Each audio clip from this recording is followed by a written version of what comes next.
Here we go. Fantastic. And we're back for another great episode of the Savoir Brooklyn podcast. It's your boy, the purveyor of all things pumpkin spice, pistachio. I got a new lavender, actually a new latte I'm gonna put y'all on to, but it's your boy P&L. Got my good homie done pulled up. Tell them who you are in case they forgot. Greetings, ladies and gentlemen. It is both an honor and a privilege to be here with you today. It is Hat Shepsu. And we got a special guest in the building. Y'all probably seen him around, cycling Brooklyn. You know what I mean? Tell the folks who you are. You might have caught him on a Lululemon ad somewhere. Come on, chill. Right? Famous ad motherfucker. Favorite ad motherfucker. What up, y'all? Andrew Bennett, Drew from Brooklyn. Yeah, that's me. Here we go. I need one of those cool, like, long things and all that, but I mean, I'm out here. We got you, man. We got you covered, man. So this episode, and first of all, apologies to y'all. I've been slowing the content. My kids' activities done started. I'm a soccer, baseball dad, swim dad. My fault, but I'm working on it. I'm working on staying consistent with y'all, so please stop. Well, you can keep DMing me and complaining. I'm gonna get better. But I clap it up to you, man, for the dads doing the dad thing. Trying, man. Love to see it. Love to see it. But this episode is gonna be a special one for a lot of reasons. So first, I'm gonna tell you how small Brooklyn is. I met Hatshepsut through this cool cat way back in the day up in Albany. You know what I mean? Through the Greek world. Yeah. And now I've known both of these folks minimum 15 years. Yeah. And that's a long don't say that's crazy. My first memory of this guy, I mean, we met on the yard and all that, but I remember being RAs. He was in the back of the class. Going through what he was going through. I was like, he going through it. Like, oh man was struggling. I was like, yo, get up. And that's where we're gonna start. We gotta start with Greek memories. All right, so man. Boom. That's a great one, because I also remember I had class with his line brother, and they ran down on him thinking it was me. I was up out of there, and just because it was a test day, so I was out of there, and them people ran down on his line brother. That's funny. Thinking it was me, and by the time I get to my room, like the phones are blowing up, like yo, mama, yo, get low. But part of the reason why we had the heads up was because they threw the bat signal. No hate, no shade. It was love. I met him his freshman year, and I had just transferred in. He was all over the place, mad social. And then couldn't find this dude. Yeah. And then I would see him like stealthy, zipping like out of here. And then his line brother had class with me, and he would be, yo, what's the statute of limitations on this? What's the statute of limitations? That boy would be asleep. I think we might be doing homework all night. Yeah, homework. I'm like, yo, you good? He's like, yo, it was sometimes I couldn't wake him up. And then his other LB, Sam, yo, that dude had a whole job. Listen, man, training for leadership. Right? Training for leadership, scholarship. You got to invest a lot of time. Exactly. You get tired. A lot of time and work. School work. That's what I'm saying. Exactly. What a time. Yeah. What a time. I got a chance to come up to Albany every so often. That's how we met. I was doing my due, hardworking citizen at the desk, and I get a text, yo, some reds coming through, to show love. I look up, it's like 7 chicks dug one. I'm like, oh shit, actual deltas in the flesh. Yo, that's the one thing I wish you had on the yard, man. Yeah. You missed out on a lot of good Greek memories because we didn't have the full D9. Yeah. But when I came up, it was love. And I used to love going to Stony Brook. Stony was a great fucking time, dog. Erica, my homegirl, went to RIT, so she would come through and I would go out there. It was cool, but it was a smaller yard. It was a giant school, but it was still like a very, very small black population. But her chapter was lit too. Oh, yeah, still, But when they came through, it was always like, oh shit. Chicks be coming to me like, oh my gosh, do you know them? Right, oh my god. I mean, like we were the plug. Like we were the plug. I mean, it's gonna cost you something. I can make the connection. I can make a connection. I can make the connect. That's exactly. Yo, I remember like vividly going up there and like we would not like to go to the bathroom by ourselves because when we come out the stall, it'd be like 6 chicks in the bathroom just waiting. Oh my gosh. Right. Oh, man. Are you? Is there a chapter here now? We'd be like, girl, we just got here. We have no idea what it is. Oh man. Every semester they come back next semester. Next semester. I heard that, and then even like when it was interest pools, you know, some chicks would be like mad fake secretive. I'm like, yo, we gonna know what it is. Yeah, at some point. I don't care about your business, but it was always funny when there were chicks that hated the fraternities, and then they would join a sorority, and all of a sudden it's like, oh, this shit ain't so easy, right? This shit ain't so easy when you on this side. That's a fact. That's a fact. Right? But that was Greek life had a certain appeal. It did. It was like instant celebrity status. I vividly remember, like, you know, going from.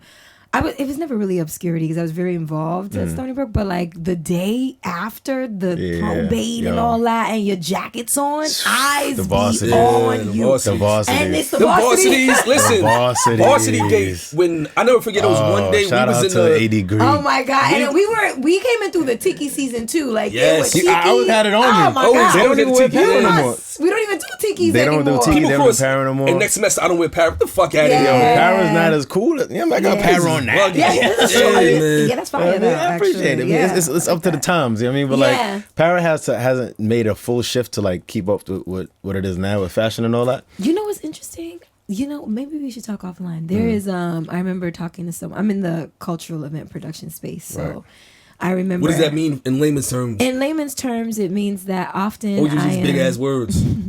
It means that often I'm well positioned. And sometimes contacted by like different public, private entities that want to have a culture expressed experientially, right? So that's how I got to a parade. We want to talk about a place-based activation for this culture. Okay, a parade, right?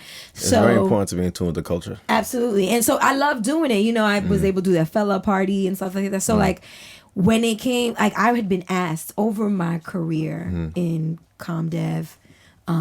Maybe like 3 times by 3 different theater producers. It's always a theater producer. Hey, do you have any connections to the Greek culture? Would you like to produce a step show? And shit! I've been asked. They don't step no more. They don't step no more. So I've been asked 3 times. Was steppers. I did 2 step shows. Yeah, I was a stepper. That was it. I was a stepper. Oh, you remember? Okay, we used to tour a little bit. Hey. Yeah, I mean, pull up on the yard, the varsities. Oh yeah, and out of the country because I think we stepped in. I didn't go. I missed those years. I set it off. That was Dream Team came after me. I taught them everything they know though. You know what I mean? My young boys. Dream Team and A-Team. Oh, what a time. Those had legendary battles. What a time. Y'all and Zealous. Well, we toured with them. Yeah, y'all and Zealous had you seen A-Team on the list? It's like, damn. Yeah, but you know what? Rich showing up. Shout out to Rich, man. That's my guy. Rich Bailey, yeah, that's my guy. I like that. A-Team coming out. I have to give credit to Zealous too because you know what? One thing I loved about them was that we were still cool. Like we didn't let any kind of competitive talk get in the way of nothing. Fact. We gonna chant. We gonna, you know what I mean? We gonna dance each other, but it's all love. End of the day, we black. We trying to uplift the community. Exactly. Right. Everybody should think they're the best. Yeah, and then once we left New York, if we were like in another state on another side of the country, in the Caribbean, it was like, okay, who's coming from New York? Right. So now it didn't matter. New York versus everybody. Yeah, versus everybody. So it didn't even matter. I'm in ATL Greek, like, yo, just with everybody from New York. Yep. We gang. Yep. Like, and it was cool. like, now they good. That's exactly right. That's what's up. Because before the Greek shit, niggas from Brooklyn. Yeah, like, it's a fact. What's up? Like, who got a problem? You know what I mean? They went to high school together. That's how I know Steph. High school and shit. So fuck out of here. And that's the thing. Like when we was on the yard, we felt like we ran the yard. He gonna say he ran the yard. I definitely ran the yard. I ran the yard. Right? I ran the yard. That response was so quick. But the net benefit was banging parties, banging programming, and the yard got the benefit from like good competitive. Like he should say that. Yeah. Right. They should feel like they was the niggas. We should feel like we was the niggas too. Yeah. That's a fact. Because the net benefit is that we all gonna be putting on. Like it was times where like people thought there was smoke, and then I'm in they crib chilling, drinking, or playing video games, or like chilling with child at Simon crib. Like so, it's love. It was all love. And on top of that, niggas have all saved, like, statute of limitations is up, but I've saved, not even them, I've saved at least 4 orgs from some shit. Yeah. When I was on duty, and it's like, yo, paw on the left, yo, listen, yo, this is what it is. It was one org, won't say the name of the org. Some shit was happening. They was doing some shit, and they were doing step practice in their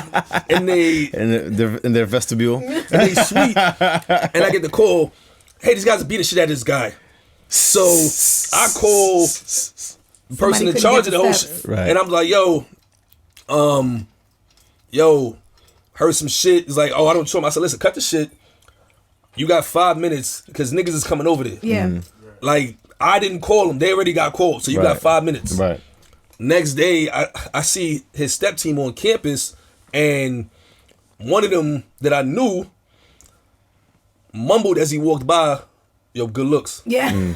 You love moments. I love moments. Yeah. And I would, so for me, because it's not the accolades, and like these are stories I don't say for the clout. I would never tell niggas, like, for me, I wanted the same shit that I would have done for me for others, and it was about unity. Just because you're in a different org, that's a fact. Don't mean to smoke. Because I would hate going to yards. That's a fact. And it was fake smoke. I'm like, because I got this great piece of apparel on. You got a problem? Yeah, that shit is stupid to me. That's what it was. This is my last contribution, but like when I Larib, right, Lynn, is clearly an AKA, right? We didn't have AKAs at Stony Brook at the time. We had a lot of interest in it, right? And there was a lot of women who were interested in being Deltas. So, you know, people think that, especially people who aren't on this side, they don't believe there's any actual camaraderie that crosses whatever story you've been told, whatever history lesson.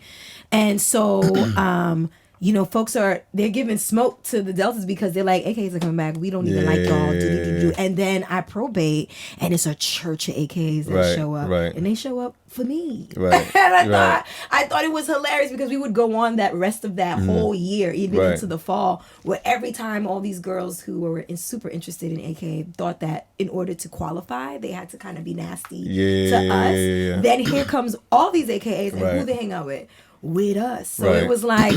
It was like, gotcha. It was kind of, it was kind of fun to see. That's a big indicator of how your process is. Like, if you really come on some like F y'all, or it's camaraderie. You know what I mean? Because camaraderie, brotherhood, sisterhood should be at the core of all of that. Absolutely. Exactly. You know what I mean? So like on the yard, gang, cool with everybody. End of the day, you trying to win. We all win. You know what I mean? Nobody wins when the family feuds. That's a fact. I mean? That's a fact. So, it's still going. Delta Sigma Theta is still the only way, but still. Right. But yo, it's 2 stories I remember vividly where we had a party and they pull up and I'm like, yo, ugly, yo, go inside, front of the line, corny ass tiki, go ahead, nigga. Fuck out of here. Fuck out of here. Right. But they going inside, not paying, just showing unity. And then one of their parties, I tried to do the same thing. And it was random cabbers like, yapping. And he's like, yo, where you from? Right, exactly. Maybe your yard is weird, but here, we don't do that. It's love. And I also want, this is my last contribution. There was always a marked difference, at least for me, between downstate and upstate. Upstate is different, and man. so I remember going upstate and feeling like, oh wow, like Switzerland. It's Switzerland. It is because we would go up in the middle of the night, like, oh, we have a party tonight. We didn't have nothing shaking. We would drive to Albany in the middle of the night, and the reception was always great. It didn't matter what school, honestly. It could be alphas from is it DZ? I think Syracuse. It didn't matter if we was in Syracuse. It didn't matter if we was in Binghamton. It didn't matter. It didn't matter if it was Kappas, alphas, or whatever. I mean, the setouts were always so. Hospitality, man. It was always so we good. Show up. When we I used to came hate up. to go to other places. Yo, what's up? Yeah. And not, you know what? All the way up. I mean, like, get you a hotel, and you know, not for nothing. The bros are good for it too. At least that's our chapter's experience. You know, the bros are good to us too, but with consent. But when we went upstate, it was more Kappas and alphas, I think, that were present. So like, we were always well received. Heard you. Yeah. Yo, listen, make Greek life great again. Please. Yeah, that's a fact. Like, show love. That's a fact. And just, like, stand on whatever org you join. That's a fact. Now, don't join no weird shit. Right. Man.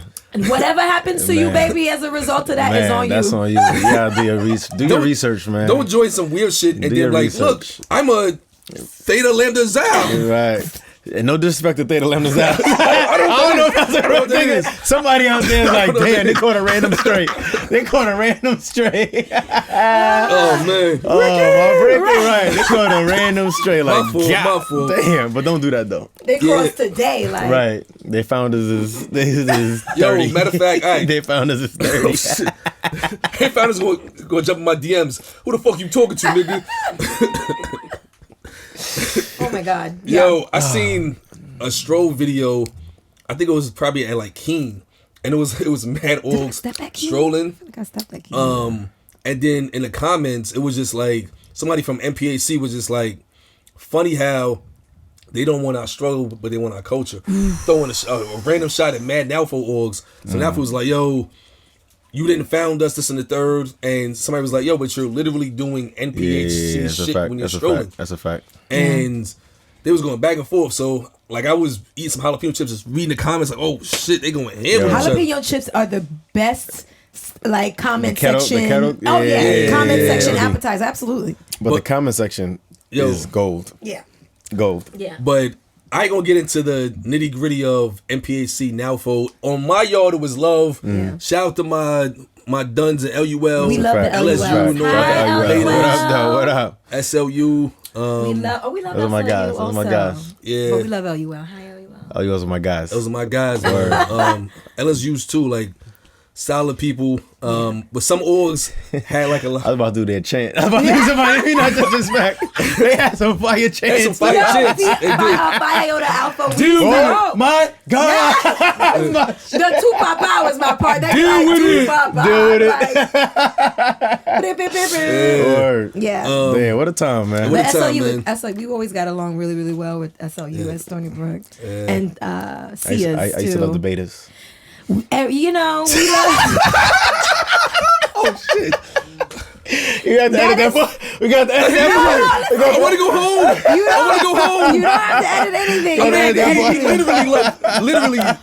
Yeah, remember. Let me put this drink down. I remember. Let me put the drink down. We'll get to the lightning round later, sir. Right. But it's great that we can kind of, reminisce. It's times when I'll be thinking like, damn, was high school litter than college? And I'm like, I think it's just growing up in Brooklyn, right? Growing up in Brooklyn. So where in Brooklyn are you from? Like, tell people your origin story. Yeah. Like, what your upbringing was from Brooklyn up to Albany. Copy. So born in Brooklyn, Brookdale Hospital. Brownsville, nigga. You know what I mean? What's I'm up? from Interface. Brownsville, nigga. You know what I mean? 90s, DeVille. East Flatbush, DeVille, Borderlines. I mean, I grew up on Rockaway Parkway. That's the Ville. If your post office is in Brownsville, listen, 11212. If you 11212, you the Ville, man. That's it. I said what I said. Saratoga Ave. You know what I mean? That's your train station. Saratoga Ave for sure. Yeah, my God. Right.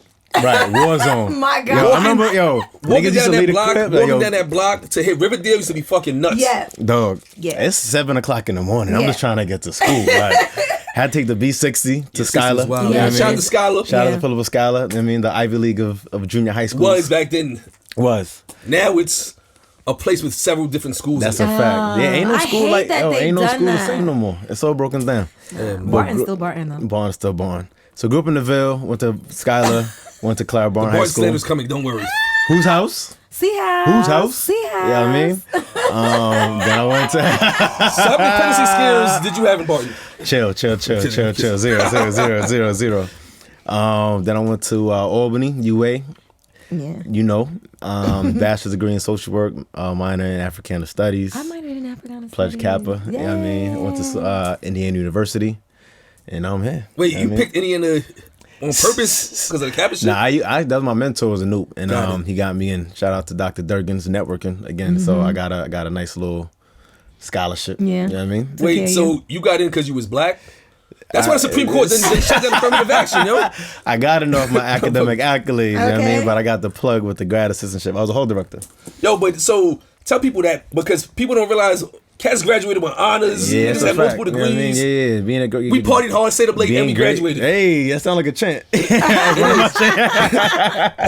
Nah, like honestly, being Greek held you to that high standard. Like, it had you something to like hold yourself accountable to. I mean, like my old head would come up to the yard and take power off my back if I ain't have at least a 2.7. Mm-hmm. You know what I mean? If you was on probation, forget about it. You're not stepping, you're not strolling. It's so quiet. It held you to a standard. So you got to bring that back too. Yeah. Yo, that's the thing. I had somebody. This is why I'm grateful for all my homegirls. Shout out to Edaya, people like that. Because she be like, yo, this little bitch was talking about, tried to put her in her place. I said, what happened? Yo, she said, all the alphas are mad stupid. And she brought your name up. And I was like, me? Yeah. 3.72 computer science major, 18 credits? Nah, that's wild. And, that's speak up. That's a fact. And she's like, yo, he has like 4 jobs on campus. One of the highest GPAs on campus for anybody, and one of the hardest majors. Yeah. Like, you Jamaican? Got 4 jobs? Nah. I just wanted money to buy liquor. That's a fact. Right? And I had to show the chick my book. I had a textbook. I was taking cryptography. Oh. The teacher was fucking Indian, spoke like no English. Right. No, and the absolute worst. The textbook was all math. So I was at the point in computer science where this shit was just all math. If you could do this shit, I'll shut the fuck up. It's like, what's your major? Oh, communications, right? No disrespect to communication. Yeah. No, Shout out to the then, comms but there's a major. big I didn't throw a difference. stray at y'all, but You throwing strays all day. But nah, but we're going back to your earlier point though, when you asked about like the high school, like the experience now, and not to sound like I hate being those old heads that's like back in my day. It was lit back in the day though. I feel like I was talking about it on the way over. We spoke about kind of what we're gonna be talking about. I feel like the internet, while we love the internet, and the internet is an integral part of our lives. Like this is gonna be streamed on the internet. Right. We use the internet every single day. Yeah. It has done as much damage, I feel like, as it has good as far as even socializing and interacting. Correct. Yeah, I mean, just like how easily you're able to communicate with folks. I feel like that has taken away from the experience of like you could text all day, but like it's not the same as talking to somebody face to face. You know what I mean? So when we think about how we throw parties, you go to parties and everybody's. Facts. You know what I mean? It's the turn up for the 2 seconds and then that it's you like, on it, right, and then back. everybody could throw a clip. Yeah. That shit look lit. Yeah. Nah, but like, were you really dancing? Were you really pull up? Did you really like catch a wine? Like, I mean, it's total different vibes. And I remember back in the day, partying on campus, and it was just like you left drenched in sweat. That's it. And in our semi-professional attire. Yo, we partied business casual. Had ties and shit on, fucking cardigans. I was going for a job interview, dog. The shirt with the vest combo with the tie was nasty work. Because you didn't know how long the tie was either. But it was just like, as long as the knot looked good. Y'all shirt with the vest might have been almost as nasty as Alpha's with the turtleneck. Yo. Oh yeah. And the rope chain. Listen, them shits might be tied for the most nasty work. Chelsea boots is nasty work. Man, nasty work. Nasty work. To that same point, even now, like if I go someplace, I hate when the food come. Wait, don't eat yet. I'm like, nigga, I'm hungry. Right. Now you gotta televise it. Yeah, right. It's like you gotta televise. You gotta take the boomerang. You gotta. You know what I mean? What about experiencing things contemporaneously? Steph, like, what about just being in the moment? Write that down. I was like, contemporaneously. That's a good word. What about being in the moment? I'm asking about what that means. Right. Hey, Google. Right. What contemporaneously means? And that's the thing. Back in the day, you had to, like, it was fun being outside. Nowadays, like, my young boys be like, yo, the basketball courts be empty because all the kids playing Fortnite. And Minecraft. They don't even do that no more. Like yo, spades, yo, bro. I'm old school Brooklyn. Yeah. Spades was like you needed to know how to play spades. Like everybody plays spades now. These kids, they do not know how to play spades. They barely, even that Uno shit is out of control because the rules is all fucked up. They don't play spades. They don't play suicide, dodgeball. They're not outside. Yeah, they're not outside. Yeah. And this is a shot unintentionally. Another stray. I got families. Another stray. I got family these ages, but these kids are just weird too. Like they mad emo. Like they damn got the emo haircut. Only as black kids, it's like 2 dreads, like right here. Yo, the head's always soaking. Emo. Yo, and they can't communicate. Emo. They can't hold the fucking conversation. Emo. Yeah, there's been a lot of regression as a result of social media and digital engagement. Too much information, like too much consumption. I work in higher ed, right? Okay. You talk. I work in higher ed. Is his mic up? So I have a hard time like when we talk about mental health, right? There's the benefits of having conversations about mental health and allowing people to have that space. Then there's also, I feel like, self-fulfilling prophecy and labeling things that are just life as opposed to like, you're not depressed, you're just going through puberty. Like, you're not depressed. You're just broke. Like, you're not depressed. You just got to work hard. You know what I mean? Like get better clothes. You know what I mean? But if I was like, when I was grinding. What's up? What's like, you know what I mean? When you grinding, when you know what I mean? You're dealing with a lot. Yeah. Am I depressed? Am I just going through that season? You know what I mean? But now you labeling me as depressed, and it's like, oh, I could use that as an scapegoat. Oh yeah, I can't go to work today. I need a mental health day. Like, nah, like grind. What's up with the grind? Like, they don't grind and grit no more. Like, yo, I've been working at higher ed for a minute. Every year, it's just like, yo, I can't do this. Why? Mental health. Why? Self-care. It's like, no, work harder, nigga. Like, what the fuck? Like, yo, like that grind. And now they want everything like that. And like going back to the internet, bringing Greek life back into it. They want instant gratification for everything. Instant gratification. You order something, it comes right away. It's like the internet has caused us to speed up. You know what I mean? They don't have to work hard for nothing. You want to answer? You're growing up. Yo, mom, what does this mean? Go look it up. Remember when you had dictionary set the encyclopedia in your crib? Some of us had and all of that has translated into just one instance right now. And as a result, they don't grind and grind for nothing. You know what I mean? So these kids now is just like this whole mental health world, and I love it. I appreciate the opportunity to have conversation about stuff, but now you just this bunch of soft ass niggas walking around, man. You know, it's just a bunch of soft ass niggas. During the first year of the pandemic, Clubhouse was a thing. Remember? I remember Clubhouse. I remember being in a Clubhouse, but it was waking up like this. Like, right. What they talking about? Yo, we get Clubhouse. I remember like being in a Clubhouse, but it COVID. Was right. A little bit. Lost mad people, but also the first like 6 months of that shit. The first like 4 months. Once we realized we was locked down. Listen, we gonna come back to it. Ordering mad shit to the crib and just getting we gonna come back to that. all day fucking drinking. It was the virtual dates. I feel bad missing that shit. Yeah, I feel bad missing. You shouldn't. Like a little bit of the COVID. Can we just shut it down real quick? Annually. Every year we should just like, yo, have a COVID week. Just shut it down for a week. COVID, you gonna prepare? Imagine being able to prepare for COVID week. Yo, COVID week is next week, y'all. Order everything. We shut it down. My crib, shut it down. So your favorite 10 people. That's it. Okay. That's private links. That's it. Don't share the invites. Don't share next president, COVID week, once a week for a year. If it's Trump, he's gonna do it. Trump might do that shit. COVID week gonna go crazy. You know what I think is so during the Clubhouse that first year, I remember being in a Clubhouse room and they were talking. It was different dudes who had invested in different parts of healthcare. You know, they invested in Blu-ray screens, they invested in masks. Right. So they were talking about what they were seeing and trends going forward. That's where I wanted to be. I needed to see where the money was going. So where the money resides. Please. Just because we locked down don't mean you can't make a coin. So I was like, all right, well, here's my concern because they had started talking about mental health apps. And I was like, well, I am a through and through mental health advocate, right? But what happens when capitalism touches it? Because that's what we're talking about here. Because social media essentially is Uber of content. That's a fact. All right. Real. There's no employees. You are the employee and the product at the same time, just like Uber. So I was like, I have a concern, and I had asked the room, like, what do you think is going to happen to the quality? How can we establish quality control for like some of the mental health things that we're seeing? If capitalism is in touch, because now if capitalism is touching it, then we're interested in it proliferating. We're not necessarily interested in the quality of what's proliferating. So I fear that like what's happening is, you have people saying things like, oh, mental health, I need a mental health day. But what does that mean? You know what I mean? Like even wanting to see grind culture back, like not back, but like what kind of work are we seeing deficits in? I think we're seeing a decline in being able to comprehend, process, and maybe do some level of intellectual work. People can't even sit through a whole 30-minute interview sometimes, you know?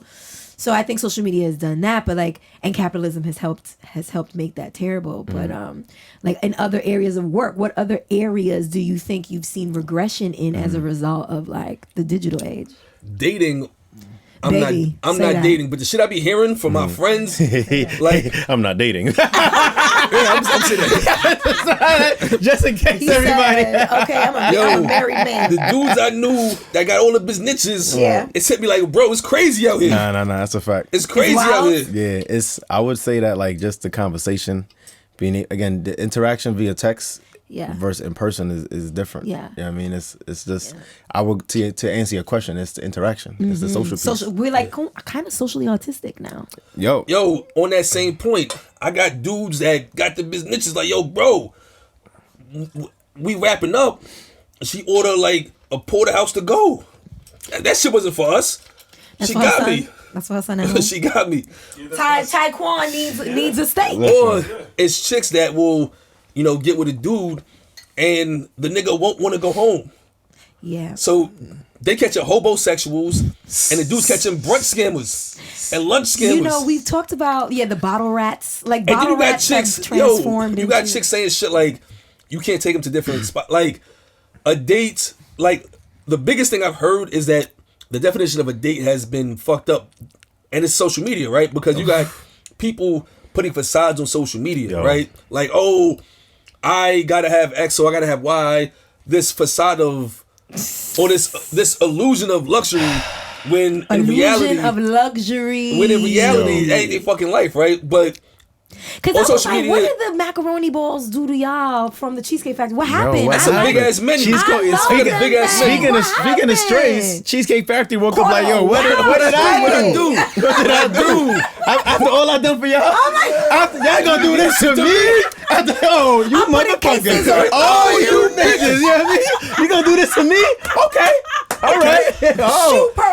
Shoe program, nigga. Right. Cheesecake Factory held me down for years. That's a fact. I'm like, extra tipping fees on all you because the bill is still up there, right? But man, social media, I don't know. People really get caught up in the gas, and it's like everything about social media blows my shit. But the ironic thing is, this is gonna be on social media, so I appreciate. It's a tool. It's still a tool. But just wake up. I'll be getting gunned down. Wake up on TikTok in particular. You gotta understand, like, the Matrix. That's the Matrix. Like, wake up. You know what I mean? And like, don't let social media, random ass people who posting for the likes and for the views, dictate how you gonna do shit and how you feel about things. Right? Because a homegirl of mine from she's another store.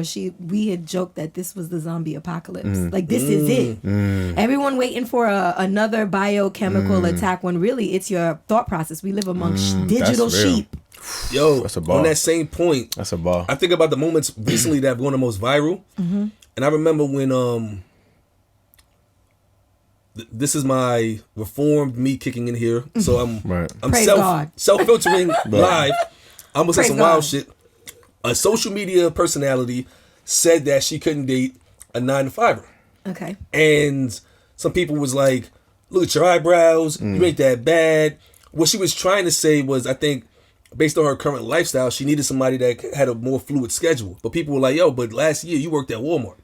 But I think those kind of conversations make people that are 9-to-5ers feel like, well, some feel lesser than. But I'm just like, bro, if you turn that shit off, there's baddies at the coffee shop. There's baddies at the Good Cold bike ride. Okay, they be there's baddies at yoga.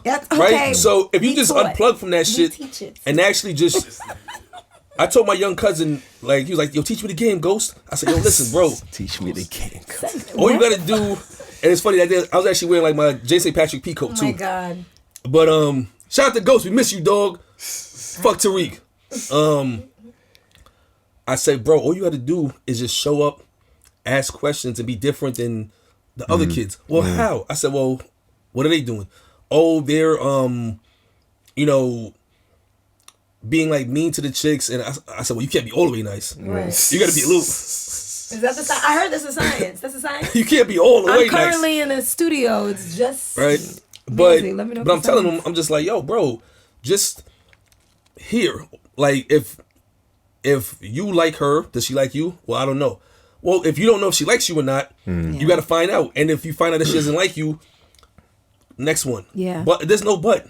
The best shooters in history don't have every shot. Yeah. But you miss every shot that you don't take. That's a fact. He's okay, like, so it's the episode of bars today. Being the game is interesting. I mean, and as a reform shooter. A reform shooter. I don't be shooting no more. I'm be chilling. Okay. I mean, but like you gotta learn the game. Ladies, okay. You gotta learn the game. Yeah, I learned and being different, knowing how to stand out is a big part of that. Just being your authentic self. Yeah. I mean, not trying to like follow the crowd. And again, I've gone back to social media. It's like people try to put on a facade of who they think you should be. And it's like, that should never work. Right. That should never work. And I got grown man friends too. I'm like, yo, bro, if she says she wants a ball player or a 6'5" dude, do you play ball or you 6'5" dude? Can you afford the lifestyle that she thinks she wants? No. So move on, bro. Yeah, like, it's okay. It's not you. Because the headache that's going to come with that is, even if you do find the money to buy her the bag or whatever, now it's an expectation. As opposed to you just meeting a woman that is on the same playing field. And there's a lot of them out there. But you're probably not going to find them on social media. And even if it's on social media that's fake, saying they single, some of them don't be. Yep. And I do often with some of the ladies too. And I don't really run around in circles with too many of the women who are making lists. Oh my gosh. We're too busy doing other things in the world. If they haven't heard what Chili wants, she had the first list. Is Chili married? Chill out with the fucking list. Listen, shout out to Chili though. And she's living her best life with keep women single, and there are a lot of the single women out here giving advice. No, so that is true. That is true.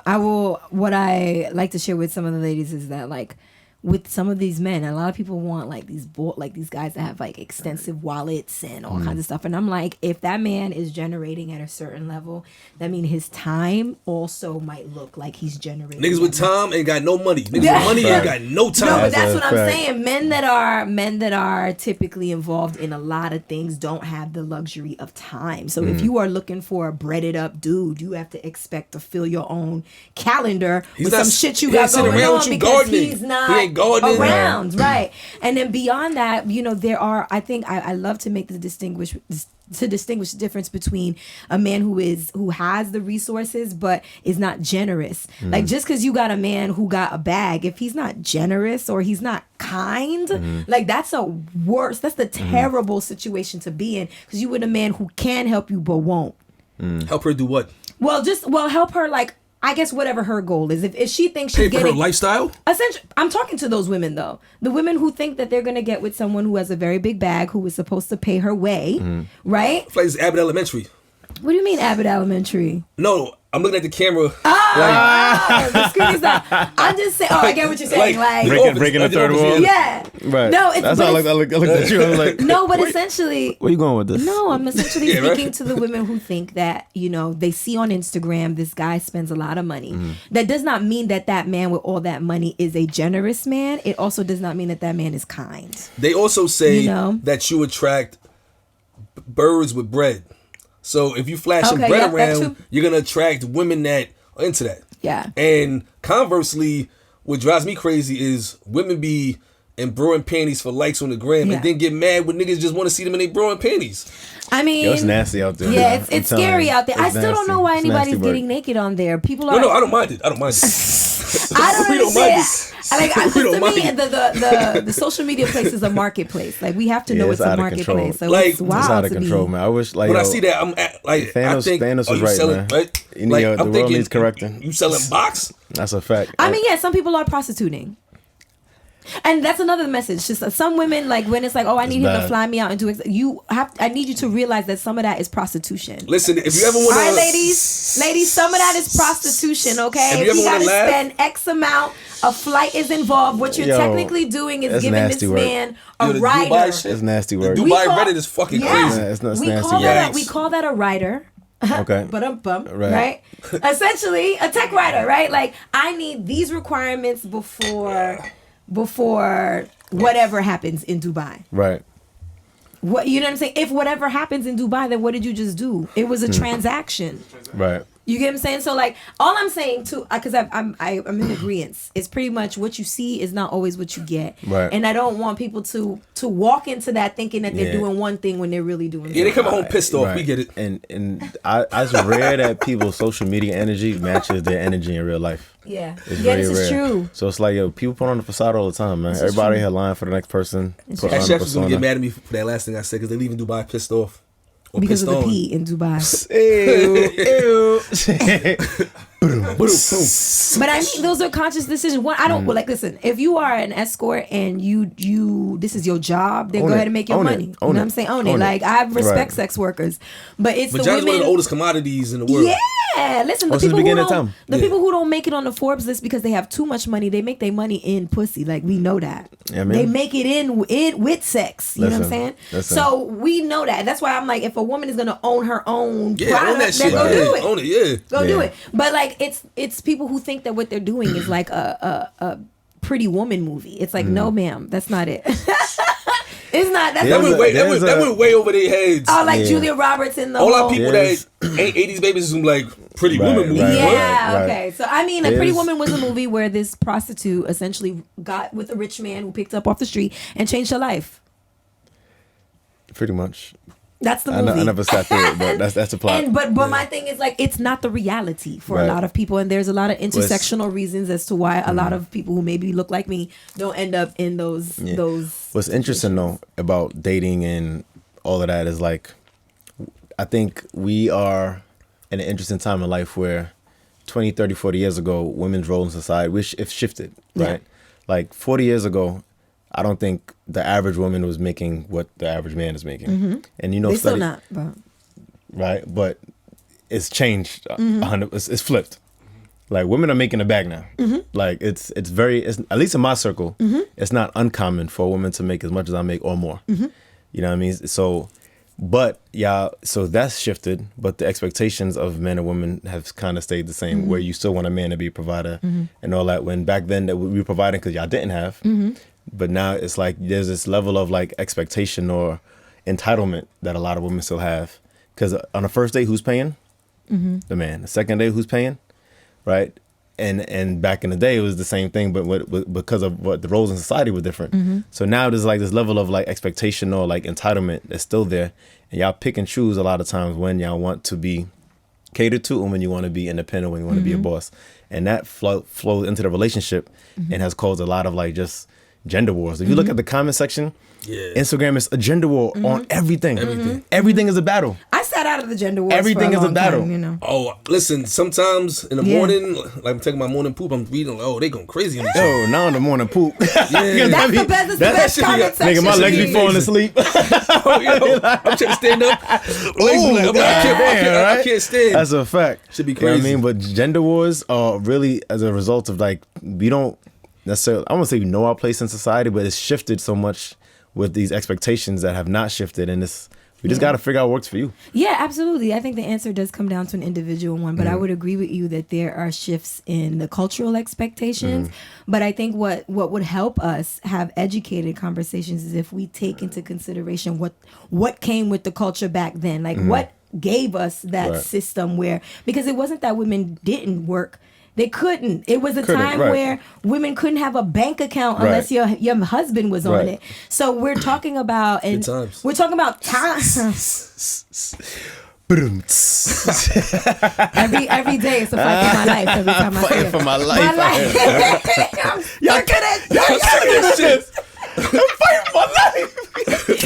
No, but seriously, I think what you said is very valid. I just always want people to remember it's happening on both fronts, because what do you call it? You say prophet scholar a lot. Prophet scholar Kevin Samuels. Yeah, well, no, not him, but I'm talking about R.I.P. the GOAT. I'm talking about the elder Ian Levanzant. And Ian Levanzant. Who's that? Iyanla from Fix My Life. Iyanla. I thought it was Ayana. No, that is not her name. Her name is Iyanla. Oh shit! And I said her name off like 5 years. She is. I remember her talking about, like, cause she was on the Angela Yee show recently. Angela Yee. I'm not supposed to She was, but the question that was asked to her was, about the gender wars things. I think it's a concern for most people who are in the space or around the space. And her thing was just like, there's a lot of vitriol there. What we have to realize that's happening simultaneously is that the thing that I do give credit to Kevin Samuels about is that he really just opened up a space for men to finally get a chance to air out what has been happening for a long time. But because now culturally we're making space for more men, we are actively pursuing to have spaces for men, run by men, informed by men.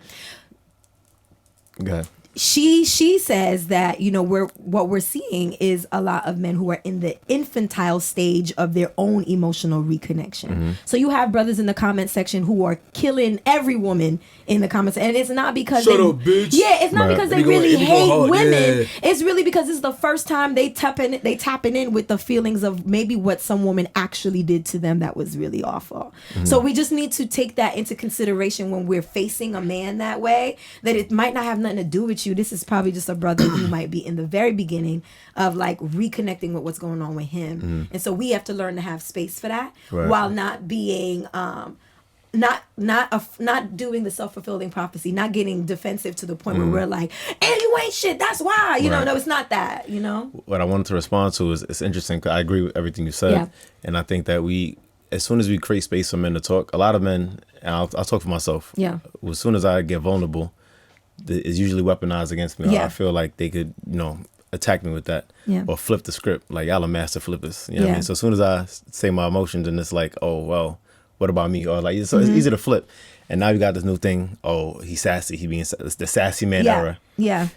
When that's really just and one of my students tried to joke around me the other day. I was kind of like, yo, I disagree with that. I was just being very just like, Drew sassy. Like, yo, first of all, I'm not your friend. I will punch you in the face. You know what I mean? Like, tried to call me sassy because I was upset about their performance, and I was like, oh, like what about that is sassy? Was I flaring my arms? Like, oh, like just because naturally, like, you know, machismo, whatever have you, but like just because I'm in disagreement, now I'm sassy. Like, come on, like fuck out of here with that social media shit. Like, exactly. Like, and again, why a lot of men don't try to be vulnerable is because now you don't, you know, being a bitch or right. Like, you know what I mean? Oh, you mad emo, you being emotional. Here you go, you acting light skinned. It's like any argument light against is called any right. OD. Anytime.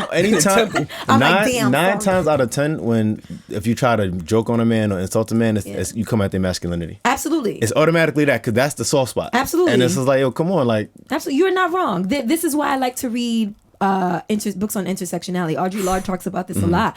Bell Hooks talks about this a lot, where women are complicit. Okay, African studies. Okay, baby, you see the minor work at work. None of these fucking books. The reality is that there are a lot of women who play into destructive themes that happen to toxic. They assault, very toxic.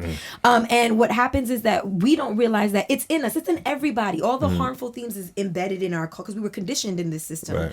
So women, you know, you be like, I want my man to talk to me, and then as soon as he talks to you, be like, ew, this is. You know what I mean? Because what's in your head are all your older brothers or your everything you've seen on TV. You don't realize that you got it in you too, you know? So you have to really work to like, that's why I say true feminism, in my opinion, is not anti-male. You have to be very aware of how you are showing up. It's safe space for everybody. You know what I'm saying? So you are very valid in that. And I think a lot of women, what happens is that they switch into defense mode, like, not me. So they rather make it about you instead of taking a moment to say, well, damn, was I not being a safe place for this man to drop off his feelings? Right. You know? And it's not anybody's fault, but, you know, how we socialize, we got a lot to unlearn. That's it. But it's not uncommon that, like, just older men just don't talk. That's it. That's facts. The silent generation. I've learned just like, yo, I'm gonna lose. Yeah. Like, and again, it's not all of this, but it's a lot of the happy wife, happy life. It's a lot of the, like, messaging. She's always right. You know what I mean? You just learn to, like, shut up, bro. Take the L. Like, like that shut up and dribble. I'd be like, all right, whatever, you got it. Yeah. You got it.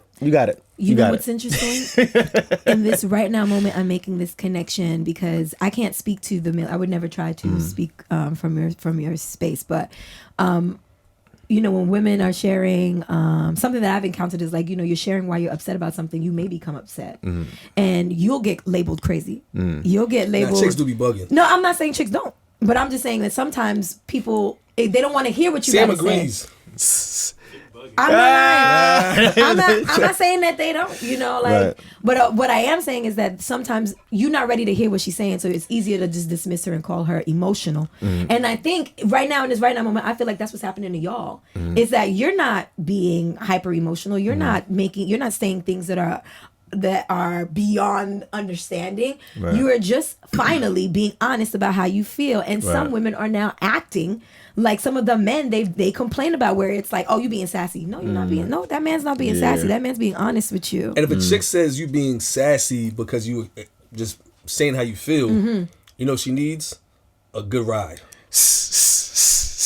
A good ride with good bike cold. Because that's physical and mental wellness. I see. Shout out to Good Co. Okay, yep. I can support that message. I want to talk about good.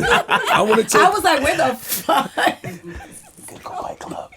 Good Co Bike Club. Oh, I botched it. Put me on a Good Co Bike Club. There we go. All right. I see what you did there. Yeah. Right. I see what you did there. Yes. Yeah. Here's the alley. Tell us about Good Co, how you started it, why you started it. The impressive brand. Why you with the ops? Because I see you with our biggest op right now is Eric. Come on, man. Shout out to Eric, man. Shout Eric a lot. That's our top op. That's top op right now. But you know, how, why, when, you know. Okay. All right, boom. I want to ramble, so feel free to jump in at any given time. So Good Co started out during COVID. Again, it was just an interesting time. Everybody's locked down, you know, quarantine, social distancing. So I've always been a cyclist. I had a bike at Albany. I just love biking. Like always been a cyclist. So biking one day on the gram, it's me and my mans, and we just outside, like having fun. You know what I mean? Tacos, street food. It just became an opportunity to be outside. And I was kind of biking all throughout COVID. And everybody was like, yo, next time you bike, let me know. Next time you bike, let me know. And I would post on my story, excuse me, yo, 12 o'clock, Brooklyn Museum, meet up. Yeah. And then the first time I posted, 17 people showed up. And it was love. It was like, yo, I ain't see you since February. Yeah. Like, it was just like, it was love. And I planned a dope bike ride. And again, I'm from Brooklyn, but we be on a train or a car, right? And when you in a car, you this. Yeah. Or if you're on a train, you're on the ground. So on a bike, you could actually like see Brooklyn. Yeah. And I started seeing parts of Brooklyn I didn't even know existed. So I was like, yo, this is dope. Planned a nice ride, and everybody had like a really great time. I felt like a kid again. It was just like a lot of good testimony. So I was like, yo, next week, same time, same place. 34 people showed up, right? Doubled in size. And then again, I planned a new bike route, vibes. So then that literally the day before, George Floyd was murdered. And then everybody protesting, you know, Brooklyn. Cities is wild. Yeah. Every day it just felt like a fight. Yeah. You know, blocking traffic, protesting and all that. And I was like, yo, man, it's just exhausting. I'm tired of COVID, tired of social distancing, tired of like everything was heavy. So Juneteenth is coming up. I said, I want to do a freedom ride. Just, yo, be black on our bikes and just having a good time. Free. And we free. Period. Right? I just want to be unapologetically black. Pull up, bring your speakers, we having a time. Eric Adams pulled up. Mayor, I mean, he was the borough president at the time. So got he was that, good back then. You got that endorsement. And so it went from 34 people to 1,500 people. Yeah. Like overnight. Like overnight. And in that moment, seeing all those people just interested in cycling, I was like, boom. Like light bulb. Boom, you know what I mean? Light bulb just went off. I was like, all right, let me get this LLC. Let me take this serious. I realized there's a space for black people to cycle. Yep. Google the word cyclist. You see nothing but older white men. Yep. You know what I mean? So there's a space for black folks to cycle. There's a space for wellness. There's a space for health. Yep. There's a space to, you know, bring bike lanes to our communities. You know, you don't see bike lanes in Brownsville, East New York. Facts. You know what I mean? Not at all. Not yet. It's coming though. It's coming. Mm-hmm. So through all of that kind of got me to this point. Getting bikes to kids, raising money to you know, get bikes to young adults and things like that nature. So that talk, because you got sponsors. You know what I mean? You know what I'm saying? I started cycling. Ironically, I started cycling during COVID too, and I saw your joints, and you and your band of thugs have ridden down my street. I came down the street heavy, and I'm just like, what the fuck is this? Yeah, I mean, it's out here. We out What's here. all these blacks doing on this block? They don't belong on this block? Right. and I look up. I moved out the hood. and I see him zooming. I'm like, oh, shit. Yeah. Right? No, but it's dope. I will say, I've been saying for the last year, I'm gonna go to a Good Co ride. That shit's always conflict with the other rides I got, like a kid activity, but I'm definitely gonna pull up because I agree, cycling is dope. You can't hold your phone because you'll literally get hit by a car. Right. And what I like about cycling too, everything you said, it's networking. Being out and just cycling, I feel like oh shit, like stress levels way down. That's right. And you know, riding around on a dedicated bike lanes, still annoying sometimes because depending where you go, you got to stop every fucking traffic light and that kind of stuff.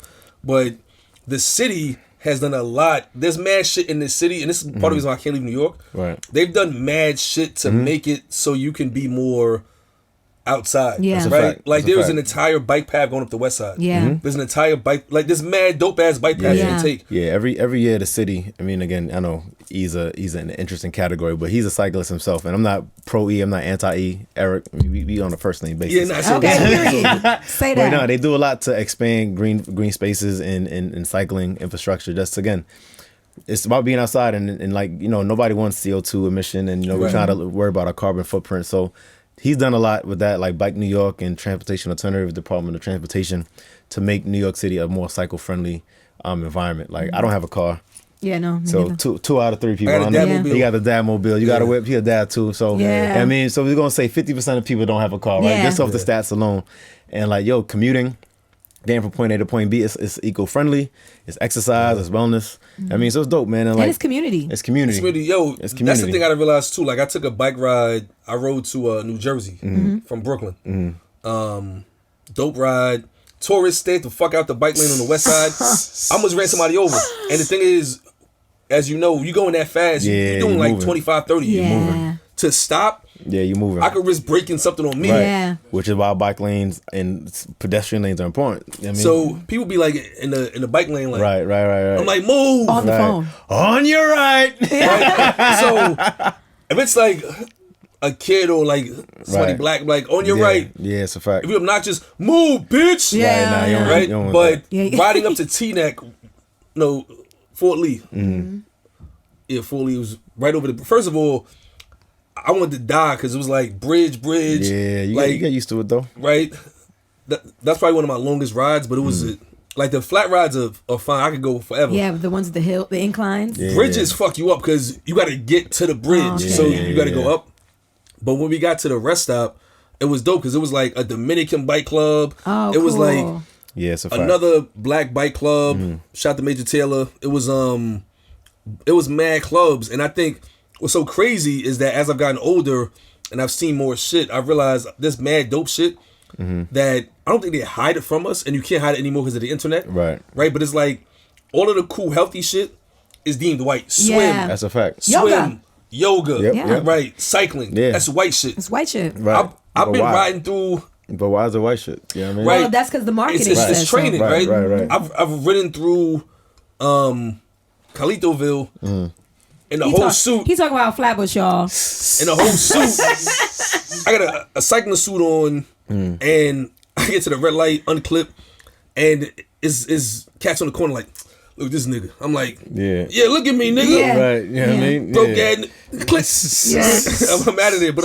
I'm like, why is it that 7 o'clock in the morning, I'm riding, feeling good about myself, and you're standing there talking shit? One, ain't gonna bother me, champ. But two, 7 o'clock in the morning, you standing there like like we don't deserve wellness. Go do something, bro. One of my favorite Instagram pages I got a shout out is called Every Nigga Deserves. Oh yes, I like that. And it's just like, every nigga deserves mental health. Every nigga deserves to be able to cycle. Every nigga deserves like fucking jerk. You know what I mean? You know, like or like markets and stuff like that. So I remember, funny enough, like cycling. I ain't gonna say her name, but we got a close mutual friend. Okay. Right. I remember pulling up to a spot on the bike. Right. Yeah.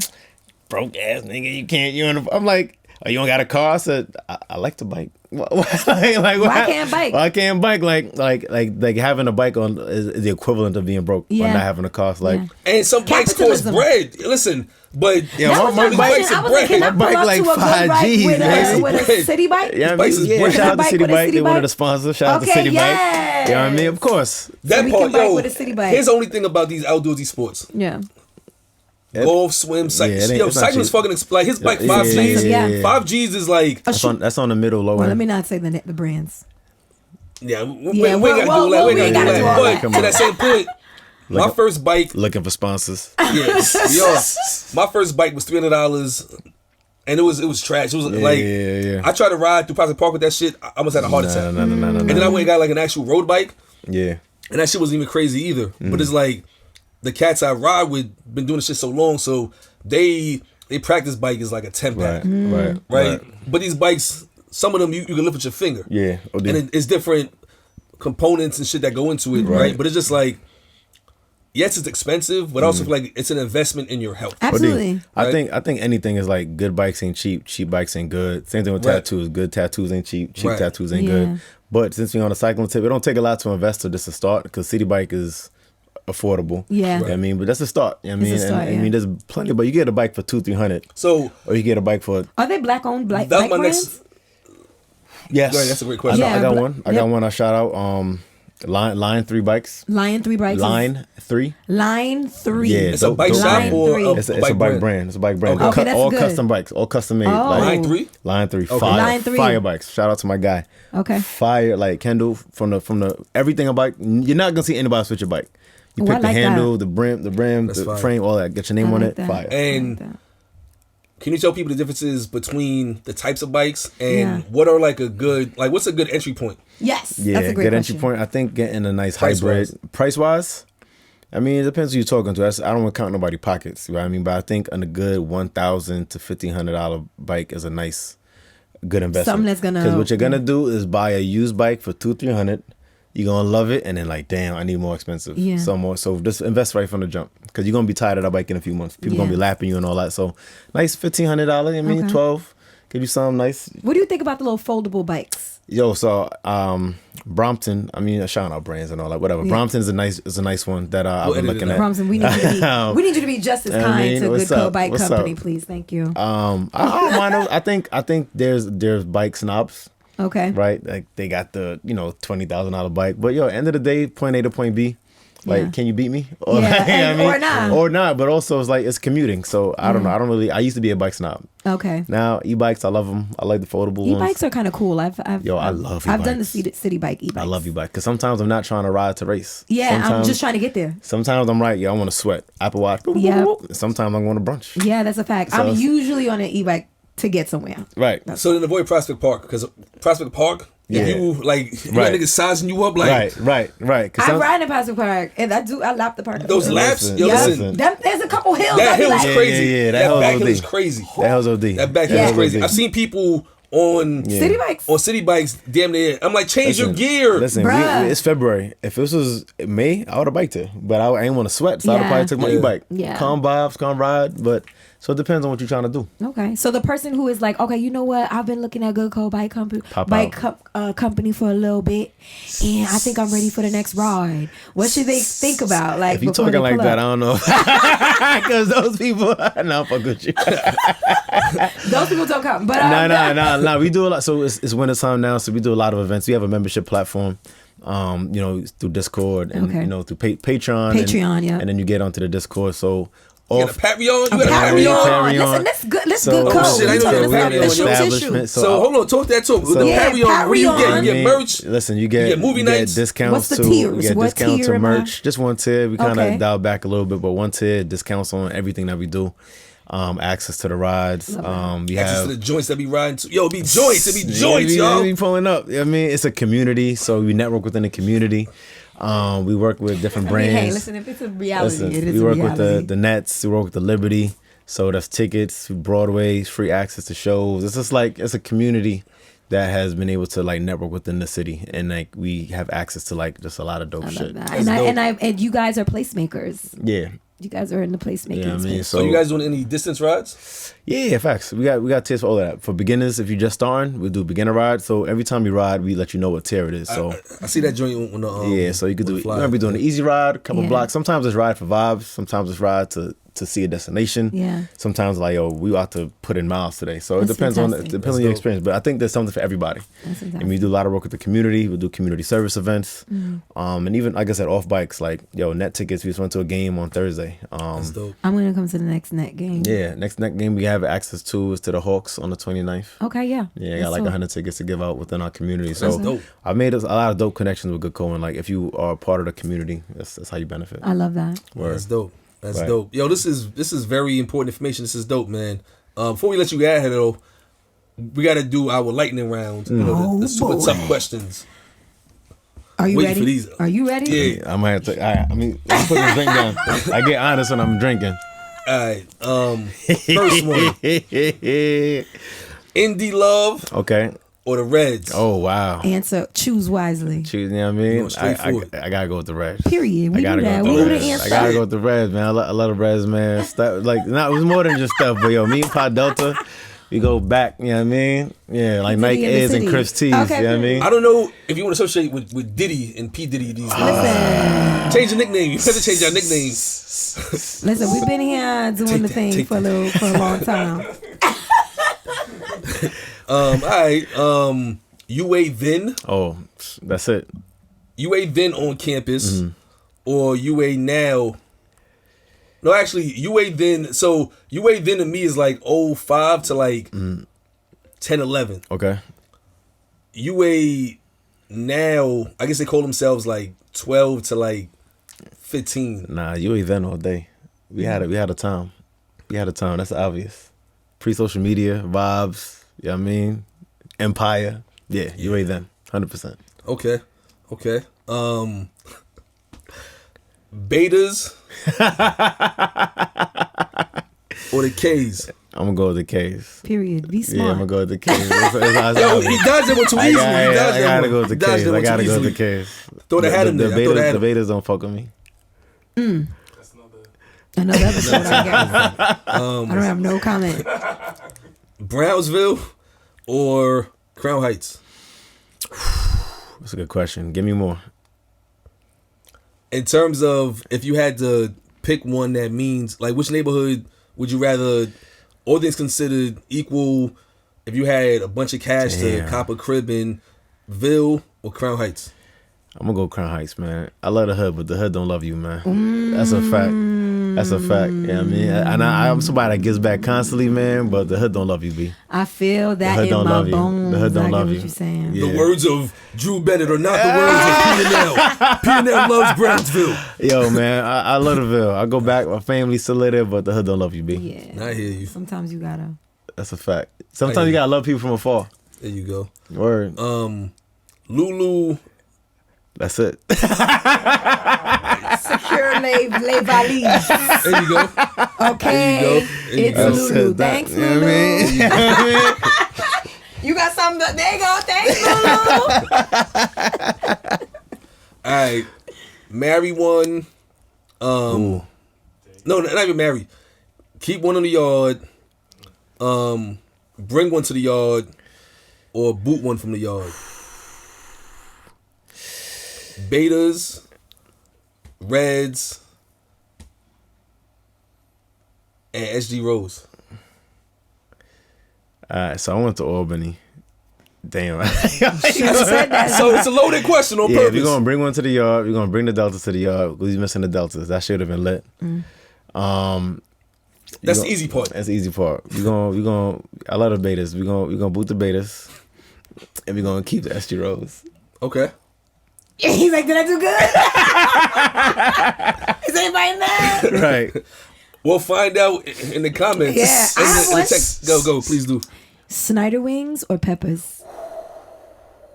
Brooklynite. Snyder's. Ooh, that's Snyder. Real. You from here? Snyder wings. You from here? Snyder wings heavy. Because I feel like peppers is like somewhere people who read a Yelp review would go. Yeah. That's a fact. That's a fact. And I low key, I think peppers is a little. You think? I mean, do you? I think it's a little rated. Yeah. I think it's a little rated. Man on 39th. I think it's a little rated, yo.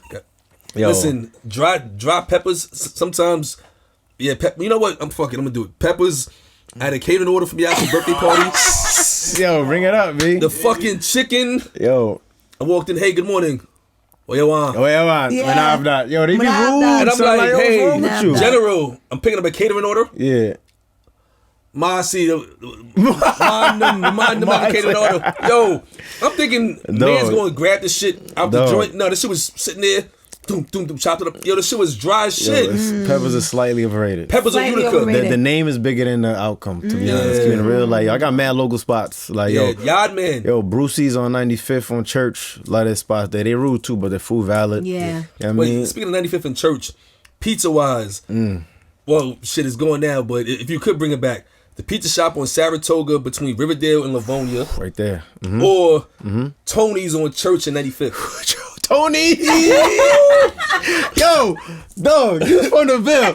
Yo, Tony's, get you a slice, get you the Italian slice on the side. Yes. He's still in. Tony is still in. Tony is still in. But it's still in that Tony corner. is still. That's my guy. Play your little arcade game on the corner. But the other spot on Saratoga closed. Yeah, could go to the library on the way back. Yep. Like, yo, Tony's had it. I don't know if you remember, but across the street there was a convenience spot that had ice cream in it, like on the corner. Yes, I'm right there. And it was PJ Video. Yes, right there too. Yeah, man. Tony's. That's a fact. But there's mad pizza spots called Tony's. But that one right there, corner, that's a fact. That one on the corner was. That's a fact. That's my guy. They used to have the $7 baby pizza, banging. Man, good. It was $5 actually back in the day. It's like $7 now. I wanted to give you another one, but I can't find an equivalent. I was gonna ask you experiences, like Brooklyn experiences, like Havana Outpost during the summer. Casablanca. Okay, that's a pair up. What do you do? You in Bed-Stuy or you in Fort Greene? Where's it Casablanca, where was that at? That was in Bed-Stuy. Where was that at? Casablanca was on the corner of. Was that Malcolm X? I think so. Oh yeah. Damn. I was thinking of Voodoo on Halsey. Oh my God! Don't if you ain't go to Voodoo, you gentrified. You wasn't outside. Voodoo had it, bro. Yo, I used to go there on a Wednesday, Thursday. They got hated on. It's a grocery store now. I know. Fun fact: the Haitian patties I brought you today. One of the co-owners of Voodoo is. Yo, can we bring my birthday? I just made a birthday post. I said #bring Voodoo back. Yo, we would love it. It was Casablanca, not so much because I almost got into a fight with the bartender. He tried to front it was assholes in there. It was cash only. It was a little tight. Yeah, I'm a big Voodoo over Casa. Okay. Yeah. But Havana Outpost? It's something about the sun hitting you. The margaritas. $5 margaritas. Havana Outpost is dangerous because that's ex-central. It was ex-central. I too have. I done ran into a lot of exes. I too have run into some issues. And they always want to be social. That's a fact. Yeah. I was trying to find an equivalent. I'm like, what's gonna go head to head with Havana Outpost? Yeah, I don't. Do people still do Havana? I don't even know. Rogers Garden on a Wednesday. Rogers on a Wednesday is a good time. Yeah. Shout out to Lonnie. Rogers on a Wednesday or Havana Outpost on a. I'd rather Rogers. I could walk home. He sang Havana. Havana back in the day. There was something about that vibe back in the day. Yeah, it was very organic. Yeah. And I love Rogers. That's my people. Havana back in the day, the great thing about it was that it felt very organic, right? Yes. Like it was pure energy. Yes. Right. That 2010 to like 15 outside was different. Yeah. Yo, y'all remember Opal? Yes, I do remember Opal. Turtle Bay, Opal, all that. Oh man, we was in the Upper East Side. What was we doing up there? Our minds up there. Are you kidding me? Hold on, I'm about to do it right now. Colors. Y'all remember Colors Lounge? Nah. Colors Lounge on Lafayette. Nah. I might have been in Indiana. Oh, maybe. I might have been in Indiana. Shout out to Brandon, man. How Brandon doing, man? He good. That's a wild boy. Shout out to Wild Card, man. He had colors, man. Nah, Brandon was my guy. I remember colors. He had colors. And he showed mad love. Yeah, Brandon showed love. I'm going to call you after this. That was my guy. Brandon Wild Card. I ain't seen him in mad long, son. I ain't seen him in it, but with colors, he showed love. Now that you say it, it's ringing a bell. Yeah. Definitely he showed love. But that era outside, I think if you didn't have that 2010 to like 17, 18 being outside, I left outside in like 15. Right. So 15, 18 for me was just all brunch and like doing shit in the barbecue. Crib. Huh? UA barbecue. Yo, the UA barbecue. Oh my! I was part of the first one, and after that, I got banned from doing it anymore. Yeah. Ball of rib. Yo. She said, "Get your ass inside." I said, "Get your right," because she from the Ville too. She said, "Get your ass inside." She from the Ville too. All right. Jody. He said, Mama. Yeah, scream. Yo, I left her crib. Well, parents, at least picked me up. Shout out to Alex. He picked me up. Oh, that's my guy. Matter of fact, I ran into you. Brother. I ran into you there too. Yo, I fucking got to the UA barbecue at like, let's say 1 or 2. Right? I said, yo, I'll be home by about 4 or 5. We had dinner plans. PM? Yeah. Oh yeah, yo, you got in trouble that night. I freaking both my phones died. I freaking get home at 11. I get home at 11. Both my phones died. I got home at 11. Both your phones? No. Yo, I got the red curse out from like the mom-in-law too. I love her parents. Yo, somehow, some way. Yeah, very good people. She called like everybody that was with me. So she found like she called like Tone to call and like somehow she got in contact with me. She's like, yo, bring him home now. The fuck going on? Bring this man. Alex, that's my guy. Yeah. I ran into him the other day abroad. He was somewhere and I ran into him. Abroad, yeah. Shout out to him, man. He be abroad. Yeah. He be abroad. If you abroad, you want to see broads. You're abroad. That's for the next I'm using chapter. the word abroad in the sense of travel. I don't know. Oh, me too. Okay, great. Me too. Office. Yo, listen, great episode, great conversation. At the end, we usually do like parting words. Yeah. So I'll go first. Okay. We are selling Savoir Brooklyn merch. These crew necks is on deck. You see that? Hold on, got this too. Where the cup at? So these are sold out. Full catalog, okay, baby? We rolling out a new version like soon. We got some shit coming. Black History Month already started, but we got some shit for y'all too. Love it. If you need these, new website coming soon where you can cop all of this shit. Love it. Mad flavors. You can dress it like me. You dress how you want to dress it. But show love, support. We appreciate y'all. And my parting message is, if you're going to cut somebody like me off, make sure I care. Not a shot at anybody. It just felt like what I should say. Because I was watching The Godfather 1, 2, and 3 all week. I mean, 1 and 2. You know, all like 6 hours of them shits. And that's what I took from it. Okay. It's like, it was a lot of like beef and shit. And heard you. But that's what I took from that. It's like, if you're going to try to do some shit to somebody, make sure they care. Yeah. You know what I'm saying? Because otherwise you just... Right, because they ain't see it. Like, I didn't... man. Oh, you threw a shade? I didn't see it. And I don't care. And I don't care. He blocked me? I didn't even know. Wow, I don't follow you. I don't follow you.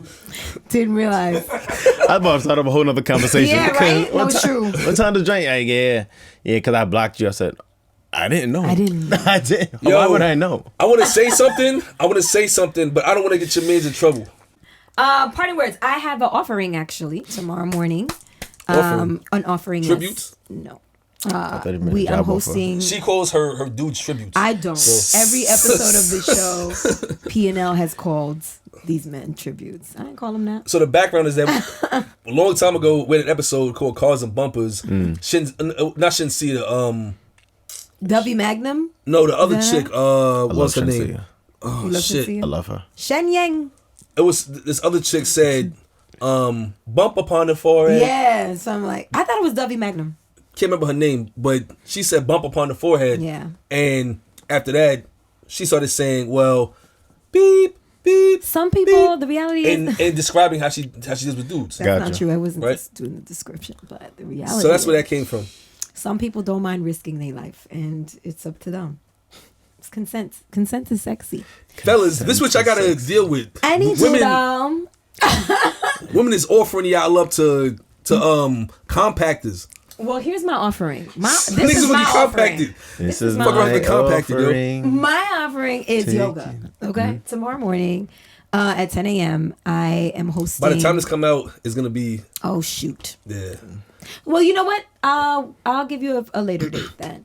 Hood Esoterics. We're doing that with Adonai Bookshop in Bed-Stuy. What date? That is February 18th. Yes. Yep, it's February 18th. Although I don't want women reading as many books because it's leading to big words and fucking up the world. But come read some books, right? Self-worth. Pay economy. Pay equity. This book here says I'm supposed to get $47 an hour and you only gave me $24. Shut up, bitch. All jokes, please. All jokes.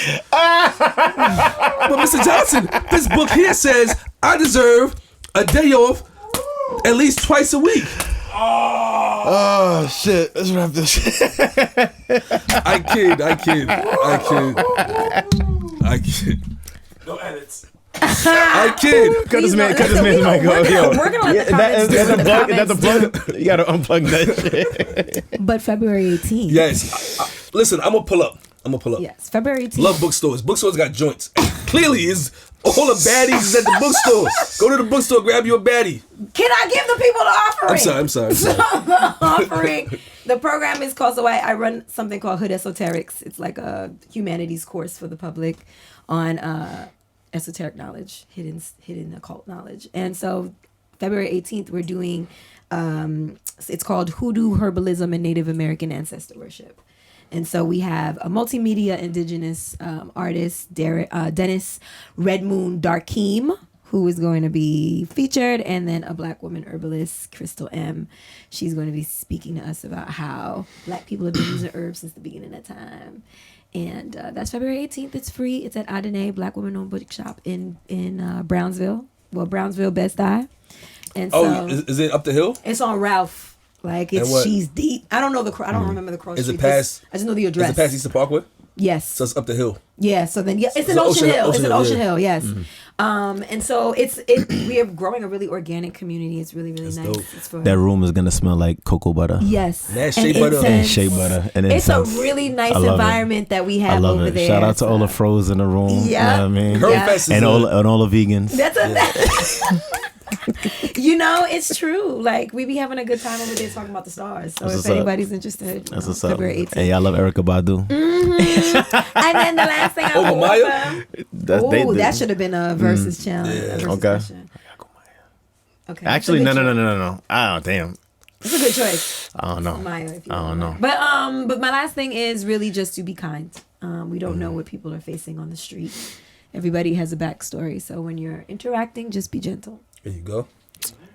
Boom. I love that. There's a video I saw recently, and this dude was like, yo, never assume malicious intent or could just be attributed to incompetence. Yeah. It was a powerful video. Yeah, OD. I love that. That's a fact. So, like, yeah, be kind. You never know what people going through. Yeah, because the context there was black dude in the mall stopped like a random white guy, and then the dude walked through the interview. He's like, he's going to walk through an interview, and the white guy just started dropping bombs. And he was just like, his quote, never attribute to malice what you can attribute to incompetence. I understand. Just drop mad bombs. Yeah. Sorry. It's true. It's true. I mean, you don't know what people going through. They could be walking, texting. They maybe just lost their job. I bumped into you. It's a fact. Bro, I'm here. Like, it's my fault. It's nothing personal. Yeah. Now you mad at me because I bumped you, bro. I'm dealing with my own thing. It's just like, just be kind. You be kind to people, man. So I'm gonna piggyback off of that. Be kind. But I'm gonna offer up the shout outs to Good Cold Bike Club. Yeah, shout all your shit out. I got you. So at Drew Smile a Lot, Brooklyn. Shout out to Good Cold Bike Club at Good Cold Bike Club. We starting our rise up in like April, May, but even outside of that, again, we got a lot of stuff going on in the community. February 24th, we got a free Pilates class, free bar cycle class, a free bar class, which is just new wellness to the Black community in different ways, outside of this gym run. So we work with a lot of different companies to like offer a free offerings to the community. So check that out. GoodColdBikeClub.com. Just launched our nonprofit, Good Cold Cares. That's dope. Shout out to Passport Society, passport.society.